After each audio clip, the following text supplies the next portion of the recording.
Dan pemirsa, untuk membahas eskalasi perang Israel Amerika Serikat dengan Iran, kita sudah terhubung dengan pakar strategi PPAU yang juga alumni Amerika Air War College, Marsama Purnawirawan TNI AU Agung Sasongko Jati.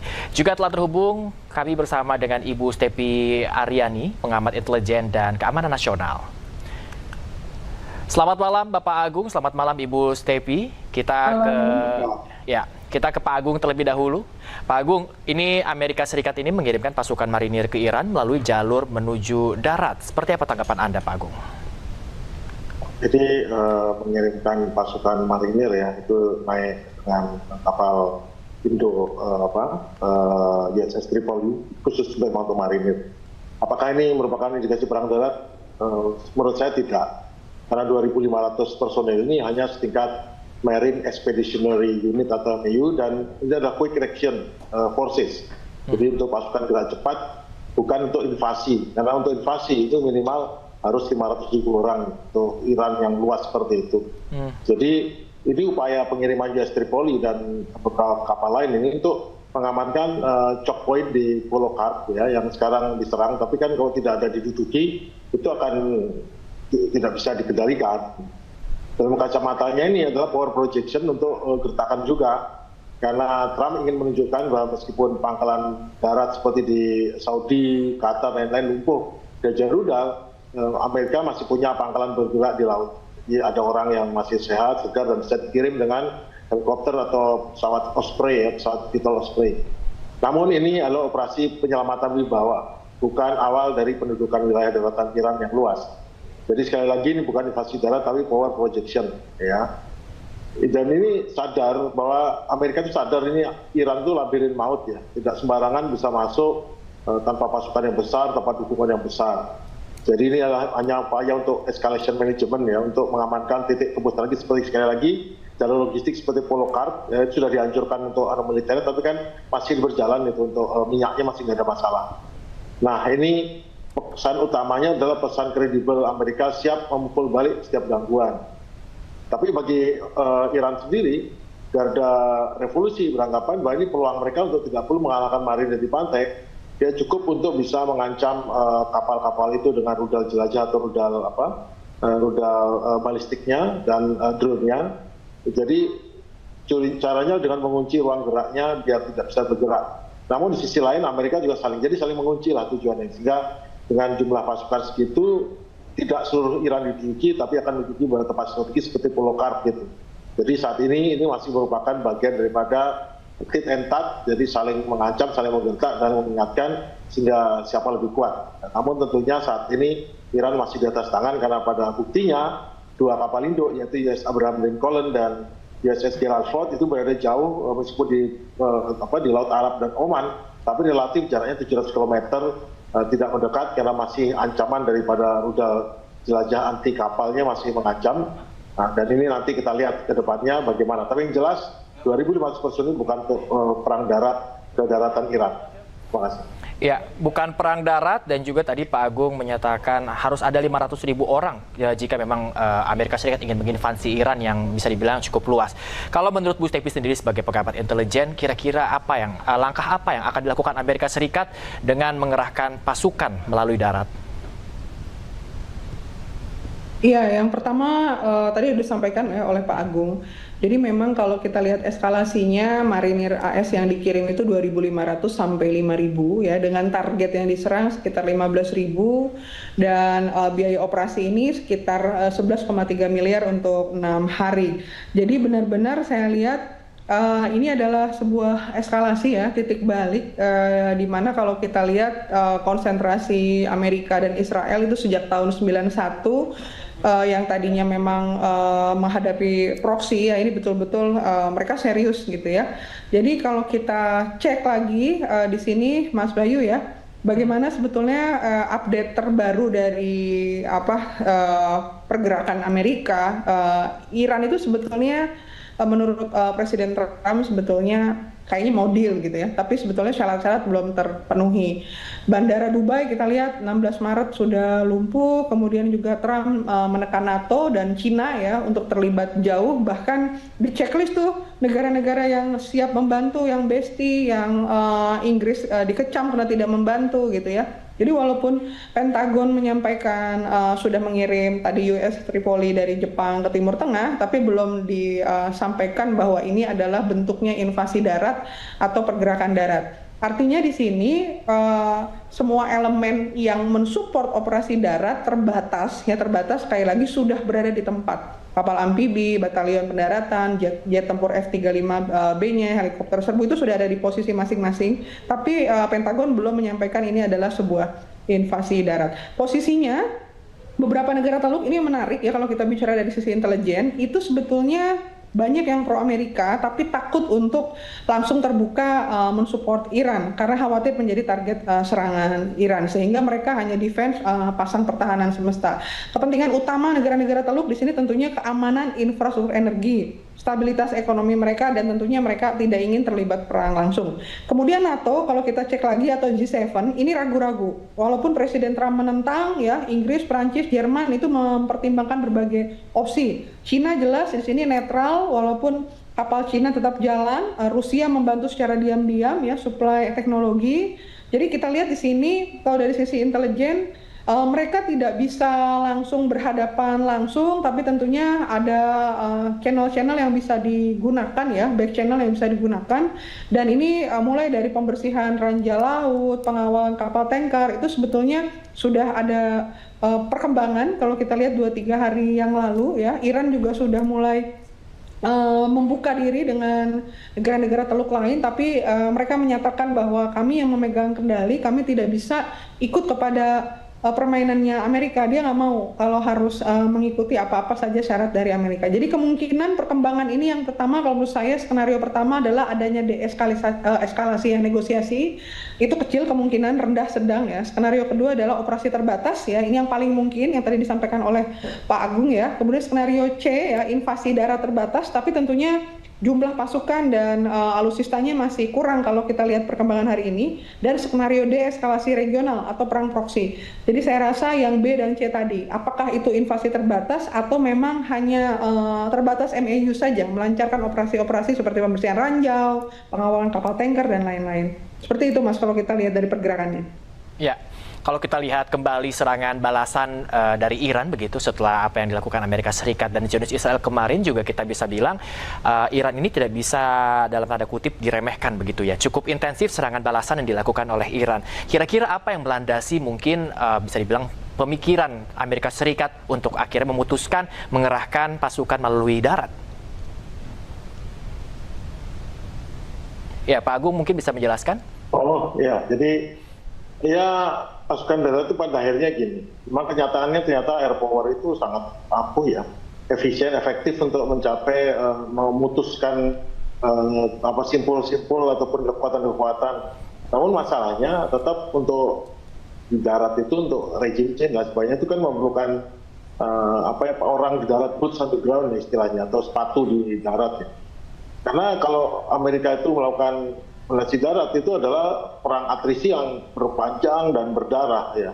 Nggak akan Iran itu menghadapi Amerika dengan pertempuran model gaya Desert Storm, hadapan-hadapan kayak Garda Republiknya Irak melawan ini. Nah, itu dalam waktu singkat dihabis, dipapat dengan Amerika karena air powernya sangat hebat ya. Tapi Iran kira-kira kalau berhadapan ini dia akan menjalankan defense mosaic ya, istilahnya mereka gitu, yaitu memecah komando-komando menjadi unit kecil yang mandiri. Dan ini akan menghasilkan survival, jadi menyeret Amerika ke dalam perang atrisi berkepanjangan. Jadi nanti pada gelombang pertama invasi itu udah masing-masing akan dipecah karena targetnya dipecah, kemudian dilawan dengan asimetri, akan diserang dengan drone dan rudal jelajah yang tidak akan bisa dilindungi dengan Patriot, karena Patriot itu tidak mudah bergerak ya. Jadi kesulitannya adalah mau digelar dimanapun, termasuk di Irak pun, itu akan kesulitan nanti menghadapi serangan dari drone ataupun rudal jelajah yang saat ini juga dialami oleh Israel. Jadi nggak mungkin kan menyiapkan lebih jauh dari 1.500 km. Belum lagi bentang alamnya sangat menakutkan ya. Jadi tanpa dukungan udara yang stabil dan konstan itu nggak akan mungkin itu serangan darat itu berhasil. Dan masalahnya serangan udaranya nggak akan berani itu serangan udara dari negara Teluk atau Azerbaijan, pasti dari Israel sendiri atau dari Jordania, jaraknya 1.500 km. Itu akan ada masalah. Mungkin pada minggu-minggu pertama lancar, tapi sesudah lewat seminggu 2 minggu nanti akan ada masalah logistik, masalah perawatan pesawat, masalah jarak yang jauh, tanker dan segala macam yang ada kesalahan sedikit saja akan menimbulkan masalah seperti kemarin, di mana saat 2 tanker tabrakan, 5 tanker kena serangan dari bom rudal di sana, sehingga 7 tanker nggak bisa terbang. Dan sampai sekarang sudah 3 hari ini tidak ada serangan jarak jauh dari Amerika. Kalaupun ada Israel yang menyerang sampai ke Teheran atau ke Iran, itu didukung dengan tankernya Israel sendiri. Itu udah nyata bahwa sangat riskan untuk melakukan serangan darat. Jadi perang darat itu tidak akan terjadi, dan mungkin perangnya akan berakhir dengan kondisi stalemate atau berhenti menyerang, karena memang permasalahan sudah tidak bisa maju lagi karena tidak punya daya bertahan, atau mungkin mungkin jadi perdamaian yang dingin ya. Tetapi saya kira itu kan nggak ideal. Pasti harus ada perjanjian perdamaian yang memutuskan segala macam perselisihan harus berhenti, dan semua menghadapi kenyataan bahwa Amerika tidak sekuat itu, dan Israel harus terima bahwa dia juga nggak sekuat itu, dan Iran ya mungkin akan naik karena dibantu oleh 2 adidaya baru, yaitu China dan Rusia yang jelas sudah menolong. Dan memang ada statement Iran itu mengatakan bahwa memang China dan Rusia menolong, dalam kata menolong itu belum dijabarkan sangat detail, tapi jelas nggak mungkin Iran sekuat ini tanpa dukungan spare part dan dukungan teknologi. Ya. Nah, saya mau penasaran juga ke Bu Stepi mungkin Bu, kalau tadi Ibu bilang juga Amerika Serikat juga sempat istilahnya melisting begitu ya, siapa saja nanti negara-negara yang akan membantu begitu, bukankah kemarin ini Inggris juga dan Spanyol juga sempat menolak, walaupun akhirnya Presiden Donald Trump juga akhirnya sempat mengultimatum begitu untuk menghentikan perjanjian ekonomi mereka begitu. Kira-kira ini apakah juga pergerakan darat ini juga bisa dibilang mungkin keputusasaan begitu, quote and quote keputusasaan Amerika Serikat yang memang mungkin dari udara saja mungkin sudah mulai menipis begitu? Ya, jadi yang pertama ketika kita bicara Iran, Timur Tengah ya, ini bukan seperti negara-negara lain yang kemudian mudah ditaklukkan begitu. Jadi ada hambatan-hambatan seperti medan, cuaca begitu ya, geopolitik juga di sini kita bicara bukan hanya masalah sekutu ya. Jadi ada berbagai faktor termasuk salah satunya minyak, energi dunia ya. Nah, ini memang kalau kita lihat 3 keuntungan ya, ada beberapa fase. Pertama kalau operasinya tadi disampaikan maritim raid ya, atau hanya Hormuz saja, keuntungannya kalau memang berhasil adalah Selat Hormuznya dibuka, stabil harga minyak dunia dan lain-lain. Tapi memang resikonya kalau gagal di operasi khusus Hormuz, itu Iran akan bisa membalikkan situasi dengan melawan basis AS di Teluk. Kemudian proksi-proksi juga muncul, sehingga keuntungan dengan resikonya ini lebih menguntungkan Iran kalau operasi hanya di Hormuz saja. Yang kedua, jika operasi itu SOF ya, jadi Special Operation Forces-nya di darat saja, ini tujuannya mencegah Iran mendapatkan senjata nuklir, kemudian pencapaian historisnya mereka, diplomatik juga maksimal. Nah, resikonya adalah operasinya ya tadi disampaikan ada beberapa fasilitas nuklir dalam tanah yang harus direbut begitu ya. Kemudian korban massal dari Amerika, legitimasi PBB dipertanyakan. Dan ini bisa jadi 50-50. Nah, yang ketiga adalah invasi darat penuh. Ini harus mengganti rejim Iran, mengeliminasi program nuklir, dominasi AS di Timur Tengah. Ini dapat nih semua kalau memang invasi darat penuh. Tapi gerilyanya ini akan berlangsung lama, tidak mungkin dalam waktu cepat. Perang gerilya multi tahun, korban AS juga ribuan, biaya triliunan dolar. Ini sama yang disampaikan oleh Pak Agung tadi ya. Jadi panjang sekali. Dan ini agak sedikit saya bilang kemungkinannya kecil gitu ya. Jadi tadi dari 3 tadi itu. Nah, jadi memang kalau tadi pertanyaannya bagaimana sih Inggris, kemudian NATO, nah mereka berhitung. Jadi disampaikan bahwa hubungan kami tetap baik dengan Amerika, tapi sekali lagi di balik hubungan baik itu ada hal yang lebih tinggi, yaitu adalah national interest-nya Inggris, kan gitu ya, disampaikan pada saat pidato. Begitu juga dengan Spanyol dan lain-lain. Dan jangan lupa Mas, peperangan hari ini juga kita harus lihat ada yang namanya the power of apps, the power of medsos. Publik itu mengutarakan keinginannya, kemauannya, keberpihakannya. Jadi masing-masing kepala negara ketika mau mendukung A, B, C, D, dia cek dulu di masyarakat kami ini lebih pro mana. lebih bagus mana? Saya akan kehilangan simpati publik atau tidak? Saya akan dimusuhi dengan masyarakat saya atau tidak, kan begitu ya? Sehingga mayoritas publik di Eropa yang tadinya mungkin cuek dan melihat ini hanya ya geopolitik semata, sekarang sudah masuk ke arena kemanusiaan. Jadi publik di Inggris maupun di Spanyol justru banyak mendukung ketika pemimpinnya ini lebih netral dan tidak mau terlibat perang, begitu Mas. Jadi ini bukan hanya masalah geopolitik semata, tapi Iran sudah berhasil masuk ke arena cognitive warfare, bisa mempengaruhi negara-negara yang awalnya berseberangan hingga akhirnya menjadi netral. Jadi estomnya tuh yang tadinya membenci sekarang jadi geser nih ke tengah. Jadi kita netral aja deh. Itu kan sebuah keberhasilan ya, seperti itu. Dan ini merupakan bagian dari taktik intelijen kalau kita bicara hybrid war, atau misalnya yang lebih besar lagi ya dari itu, kampanye informasi adalah bagian dari proses merubah pemikiran, termasuk pemikiran dari negara-negara yang tadinya berseberangan dengan kita gitu. Ya, saya mau kembali ke Pak Agung. Mungkin Pak Agung, kemarin juga Iran ini menunjukkan begitu keseriusannya begitu ya untuk memberikan serangan balasan, diantaranya itu meluncurkan untuk pertama kalinya yaitu rudal Sejil begitu Pak Agung. Nah, kira-kira menanggapi ini, apakah kira-kira akan ada kejutan lain dari Zionis Israel ataupun Amerika Serikat, Pak Agung? Saya kira tidak ada kejutan. Itu udah tiap hari bikin kejut Iran itu dengan serangannya. Mereka sudah hebat sekali sehingga tidak bisa diceritakan, karena sudah hebat kan nggak perlu diceritakan. Nyatanya hancur targetnya, serangannya selalu teratur, tertib, kemudian pemilihan sasaran dengan AI dan segala macam. Namun saya mungkin bisa bicara mengenai keunggulan kelemahan setiap pihak ya. Karena Amerika sendiri keunggulannya itu apa? Dia punya supremasi udara, dari kapal Indo, intelijennya, satelit real time, daya gempur presisi tinggi, semua senjatanya sangat tinggi. Namun masalahnya sekarang adalah logistiknya sangat panjang dan rentan. Dia tergantung sekali pada tanker udara yang sekarang sedang krisis. Kemudian toleransi publiknya terhadap korban jiwa. Jadi Iran berhasil membuat pangkalan-pangkalan yang tadinya siap untuk mendukung serangan ke Iran menjadi tidak bisa dipakai. Akhirnya menjauh kapal induknya, dan akhirnya sekarang kalau mau nyerang harus menggunakan pangkalan yang jauh di Israel atau di Jordania, yang di Saudi pun sendiri sudah diserang, sehingga akhirnya membuat mereka jadi jauh. Itu udah pertama keberhasilan Iran. Kemudian kemampuan Amerika sendiri untuk C4 ISR ya, command control, communication, kemudian intelligence, surveillance dan operation sangat superior, daya gempur tinggi dan manuver lintas udara sangat hebat. Namun jalur logistik panjang ini lagi yang menjadi masalah ya, serta toleransi terhadap ini. Sekali lagi kemudian helikopternya jatuh, bahwa yang terus mayatnya diambil, ditunjukkan kepada publik, itu kan sudah runtuh itu moral Amerika. Namun Iran sendiri punya keunggulan, yaitu dia strategic depth, wilayah yang luas dan jauh sekali dari titik pendaratan di pantai ataupun di negara lain. Kemudian medan pegunungannya serta taktik asimetrinya dengan drone rudal ini mereka bertempur di halaman rumah sendiri. Kalau Amerika kan di halaman rumah orang lain ya.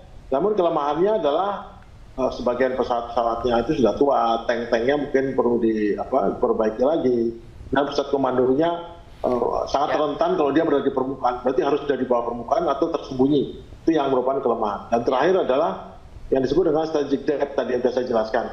Medan pegunungannya ekstrim, kemudian mereka punya doktrin perang rakyat yang mudah terbentuk sejak zaman perang dengan Irak dulu kan, itu sudah ya, dan Irak dulu dibantu negara Eropa, NATO dan Amerika.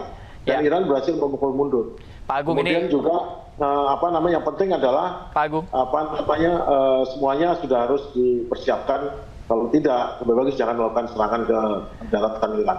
Ya, Pak Agung, mungkin ini sejalan dengan apa yang tadi diutarakan oleh Ibu Stepi tadi sebelumnya, di mana ternyata perang ini bukan hanya mengandalkan senjata, tapi juga sudah melibatkan dunia siber begitu ya, dengan adanya mungkin dengan melempar isu begitu, yang kita tahu juga belakangan ini juga hadir isu-isu dalam tanda kutip hoax yang mungkin beredar di tengah masyarakat. Nah, kira-kira Ibu Stepi seperti apa menanggapi isu hoax yang selama ini beredar, seperti adanya kabar Netanyahu yang sudah tewas dengan adanya kemunculan juga yang diduga menggunakan AI maksud kami, itu seperti apa Bu Stepi? Namun jangan dijawab dulu Bu Stepi, tahan dulu karena kita akan kembali usai jeda berikut ini. Tetaplah bersama kami.